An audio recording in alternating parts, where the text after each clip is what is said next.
உன் தலைவனே, உன் தற்குறிகளின் தலைமை தற்குறி இருக்கான்ல உன்னுடைய தலைவன். அரை வளர்ந்து கட்டவனே ஆதவ் அர்ஜுனா, யாரு நீ டிபேட் கூப்பிடுற?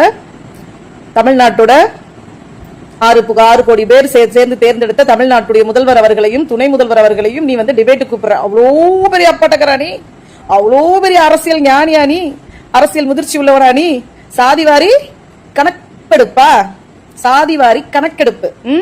ஒரு தமிழ் வார்த்தைய, சாதாரண ஒரு தமிழ் வார்த்தைய சரியா உச்சரிக்க தெரியாத, சொல்ல தெரியாத நீ அந்த பத்தி பேசி அலசி ஆராய்ஞ்சு அதனுடைய தரவுகள் எல்லாம் சொல்லி அதுக்கு தீர்வு வேற கண்டுருவ நீனு. அதுக்கு டிபேட் கூப்பிடுற யார? முதல்வர் அவர்களையும் துணை முதல்வர் அவர்களையும் நீ டிபேட் கூப்பிடுற.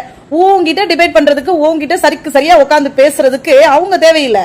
திமுகவோட கடைகோடி தொண்டன் இருக்கார்ல, ஒரு கிளை செயலாளர் இருக்கார்ல, அவங்க போதும்.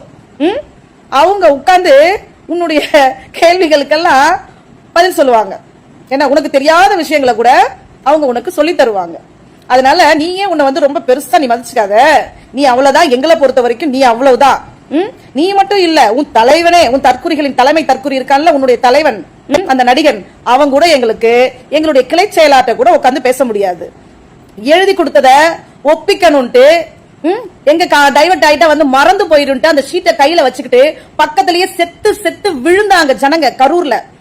ஆனா அந்த சீட், அந்த A4 ஷீட்டை வச்சுக்கிட்டு எழுதி கொடுத்தது பேச மறந்து போயிட்டு, பாதியில விட்டா மறந்து போயிட்டு அத பேசிட்டு இருந்தா உன் தலைவன். பக்கத்திலேயே உயிர்கள் செத்து மடியும் போது.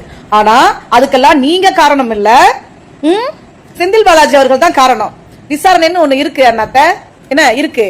தமிழ்நாட்டுல விசாரிச்சா உங்களை வந்து இந்த ஜெயில வச்சிருப்பாங்களா? அது கூட தற்காலிகமானதான். உங்களுக்கு நிரந்தரமா திகார் ஜெயில் காத்துட்டு இருக்கு. உங்க நல்லா பெரிய ஆப்பா வச்சிருவாரு, கவலையே படாத. அது வரைக்கும் இந்த மாதிரி எல்லாம் பேசிட்டு உன்னையே நீ அசிங்கப்படுத்திக்காத தமிழ்நாட்டு மக்கள் கிட்ட. ஏன்னா கொஞ்சம் நெஞ்சம் உங்க கட்சிக்கு கிடைக்க வேண்டிய டெபாசிட் கூட இதனால போயிரும். பார்த்து ஜாக்கிரதையா பேசு. நீ பேசுறது திமுக காரங்களை பத்தி என்ன?